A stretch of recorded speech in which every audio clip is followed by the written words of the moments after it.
So yun guys, for today's video, magkakabit tayo ng para sa ating top box. Yan, ito yung tatanggalin natin. So yan, tanggalin natin to.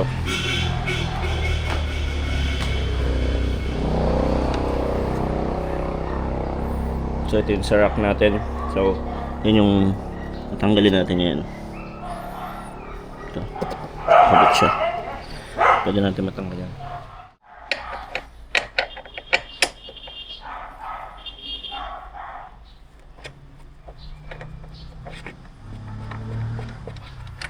Tanggalin natin yung apat na bolt.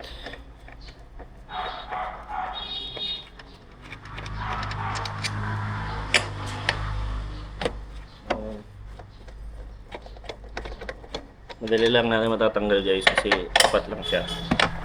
Ayan, pag natanggal na natin yung apat na bolt, so matatanggalan natin. So madali lang, di ba? Ayan, tanggalan natin apat dito. So after nyan, sukat natin yung ating plug and play lang, di ba? So ayan, tapos natin kakabit na natin yung bolts. Kapit natin ulit yung bolts again. Ayan. Ayan. Kita na naman, di ba? So, pwede nyo adjustan nyo dito para maisentro nyo dito yung kakabitan ng rack. So, ayan guys, nahigpitan na natin yung apat na bolts. So, yung stock pa rin yung ginamit natin yun.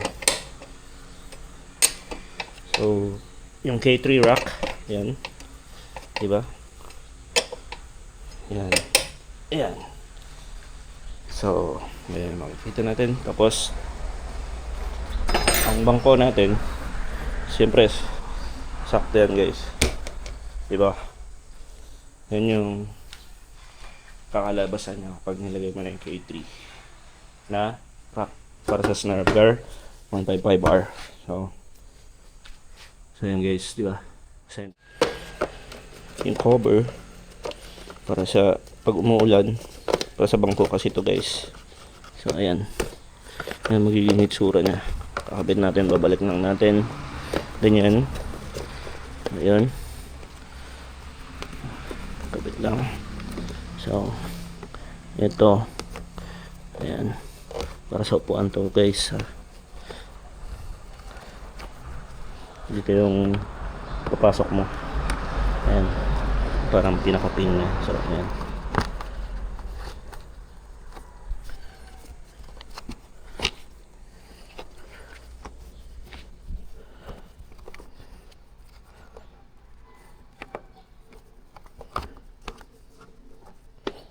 Ayan guys. Tapos na.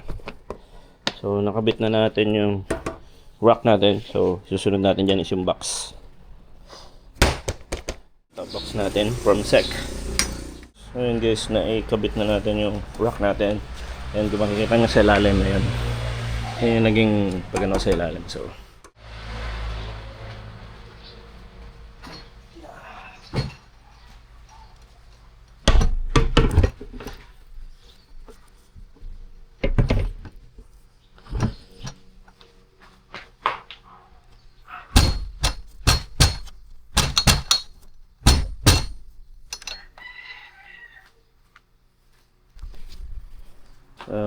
ito yung nag-hitsura ng top box natin from SEC. Yan. Silipin natin kung pantay na. Pantay na. Pwede nang pambiyahe ito. So, ito. Yung may lock siya dyan sa ilalim. Yan. Guys, so secured siya yung box niya. Hindi siya mahuhulog basta-basta.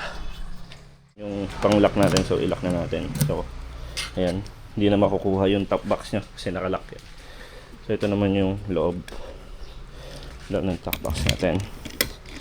Ayan. Yung from SEC.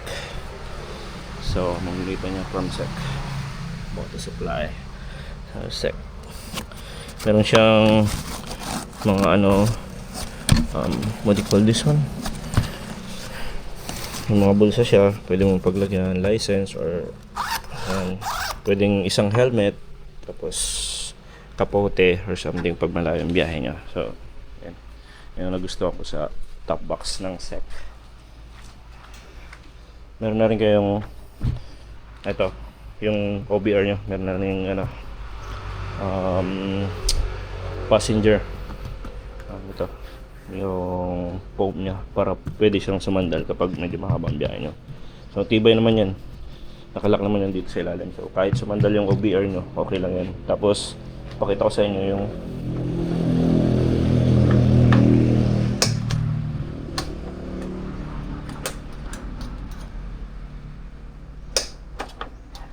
ating seat. Nakita nyo, kinabit natin kanina. Naka fully bolt na apat yan. So, tibay yan. Sa frame niya nakakabit